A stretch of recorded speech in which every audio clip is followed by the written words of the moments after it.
Thermos flask किंवा ड्यूआर flask. विद्यार्थी मित्रांनो, लेट स्टडी विथ उषा परिहार या आपल्या चॅनलमध्ये मी उषा परिहार सर्व प्रिय विद्यार्थी मित्रांचं मनपूर्वक हार्दिक स्वागत करते. तर विद्यार्थी मित्रांनो, आपल्या लक्षात आलंच असेल की आज आपण थर्मासबद्दलची माहिती घेणार आहोत. सर जेम्स ड्यूआर हे या स्कॉटिश वैज्ञानिकाने सन 1892 पहिला थर्मास बनवला, म्हणून त्याला ड्यूआर फ्लास्क असे देखील म्हणतात.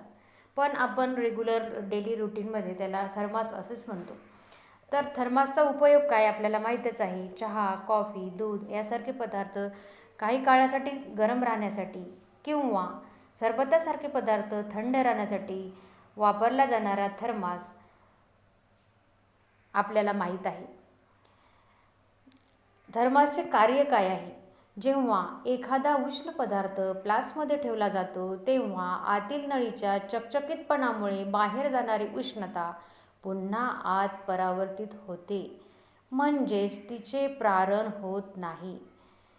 निर्वात पोकळीमुळे उष्णतेचे वहन होऊ शकत नाही व अभिसरणही होऊ शकत नाही.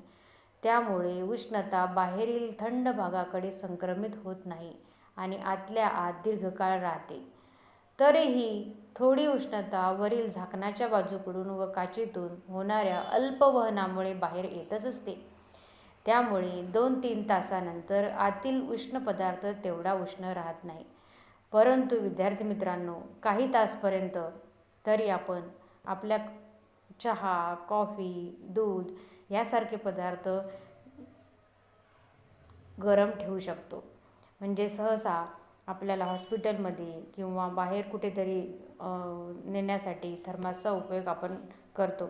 जसं आपल्याला बाहेर कुठे व्यवस्था नसेल तर आपण त्यामध्ये चहा, कॉफी, दूध अशा प्रकारच्या वस्तू नेऊन ते कॅरी करू शकतो किंवा वापरू शकतो. अशा प्रकारचा हा थर्मास सर ड्यूआर फ्लास्क यांनी तयार केला.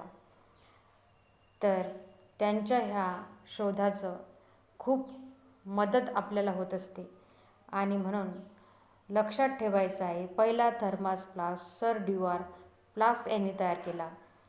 त्याला ड्यूआर फ्लास्क किंवा थर्मास फ्लास्क असे म्हणतात.